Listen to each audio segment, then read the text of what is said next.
Hello and welcome to my Glee Project review and recap of tonight's episode, June 26, 2012. Alright, so 11 contenders still remain at this point because Charlie, Lily, and Mario didn't get cut last week. So this week's theme is sexuality. So Lynn is very excited for this, but isn't sure her parents will approve. I thought that was funny. And Nellie is still a virgin. Okay, that's fine. And Michael thinks math is sexy. Okay. And Abraham changed his hair to all black without the red streak. So the homework assignment is I want to sex you up for the week. And Naya Rivera, who plays Santana on Glee, is the guest judge / mentor, and she says being sexy is all about confidence. So for me, the standout were Abraham for the sexy factor, same with Blake because he is just sexy in general. But yeah, this whole thing was just kind of like an awkward orgy, to be honest. Like, people were touching each other on their legs and butt area, and then at one point Mario did this weird moan at this one point, and I was kind of like, this is getting a little awkward. But overall, I still think they did a good point of showing their sexy side, but, you know, I do think they did maybe overdo it a little bit. So Naya chose Charlie for the winner of the homework assignment. I don't know. I don't really agree with that one. Just my opinion, but I probably would have picked Blake or Abraham. That's just me. That's just personal preference. But Naya has a thing for guys who can beatbox, so that sealed the deal for her. And then the music video this week is Moves Like Jagger and Milkshake. It is a mashup, which they do a lot on Glee, so good choice. So in rehearsal, Zax wants Shanna to be more sexy, and then he also challenges Nellie with this sexy move, and she just isn't really comfortable with it at first, but she's going to have to learn to deal with it, because if she gets on the show, she's going to have to do things that she might not be comfortable with, so she needs to think outside the box sometimes. So that's pretty much it for what they showed in the choreography. And then in the studio, Charlie is flirting a lot with Lynn through the glass in the studio booth, and it kind of brings out his sexy side. And pretty much they're just really super confused on what they are. They like each other, but this is a competition, so it's not their really main priority at this point. So who knows what's going to happen with them. And then also Michael is really overthinking too much in the booth. But, you know, I kind of think it had really maybe something to do with Mario, because they were sharing booth time together, and I think Mario is kind of a little bit over singing, and I don't know if maybe that had something to do with Michael having a hard time. Maybe he couldn't hear himself as well. I don't know, but he seemed really uncomfortable.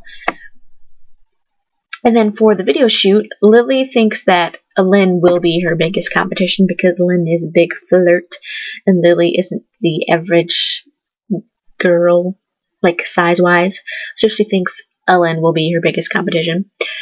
And whoa, holy crap, and Nellie looks really sexy. Like, good for her.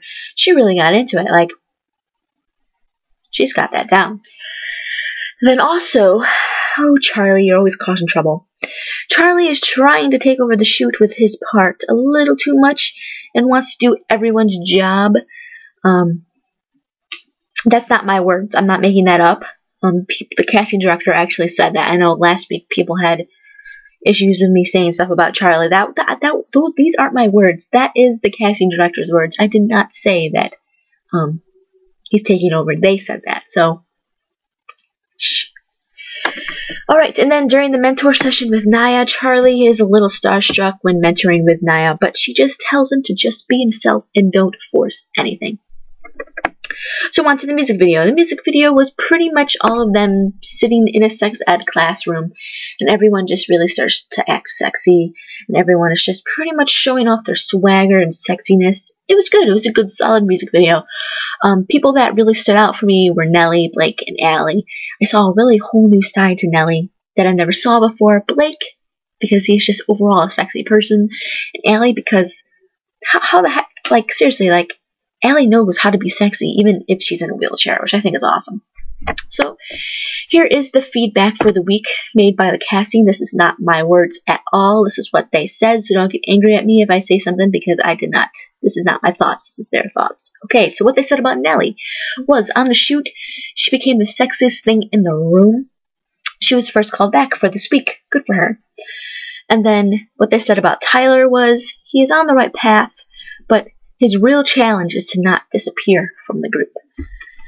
And then Michael, what they said was it wasn't his best week in the booth, and he really got caught into his head.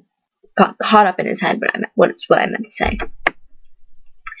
Shanna, they said that she is naturally a glowing, happy person, but she really needs to see shades of that kind of person as well. Like there needs to be more than one side of that glowy, happy person, and they're having a hard time finding different sides to her. But then Charlie, they said that this week in the booth, he was all over the place, dancing around, flirting, and just acting overall unprofessional. And then at the shoot, he had to be reprimanded for taking over other people's jobs. In the end, Shanna is safe, and the bottom three is Charlie, Tyler, and Michael. So, first, Charlie is singing I Get a Kick Out of You by Cole Porter. This was not as good as last week's, in my opinion. I don't think the song really fit him that well. But towards the end, he really let loose and really got into it. But I wasn't really a fan of it too much. And then after that, we had Tyler singing Smile by Charlie Chaplin. I like his higher register, actually. It's actually rather pretty in certain parts. But I don't really feel as much feeling, though. He kind of was just standing there singing it. Even though it was pretty sometimes, it did get pitchy a lot. It was an overall okay performance, but not good, but not bad.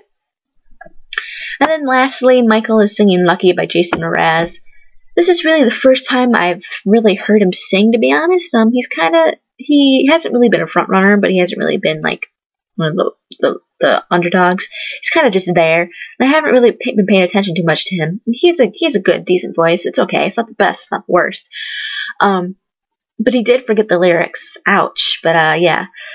But he laughed it off. But so did Ryan. So I really don't know. They both laughed it off. So at this point, I was like, I don't know if this means he's safe or if he's just gonna get cut because he forgot the lyrics. I really don't know. But in the end, the person that was sent home is Tyler. I think the right person went home this week. This was the third time he was in the bottom, and I think it was really his time. I mean, Michael had a flop, but this was his first time having a flop.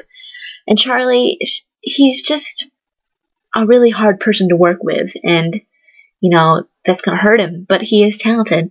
And Tyler just wasn't really there all the way, so I think they made the right decision.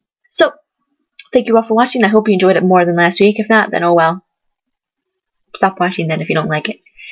And then follow me on Twitter at ScottyHaleyFan. There will be a link in the description. Comment down there, right over there, and thumbs up. Thank you all for watching, and see you all tomorrow for duets.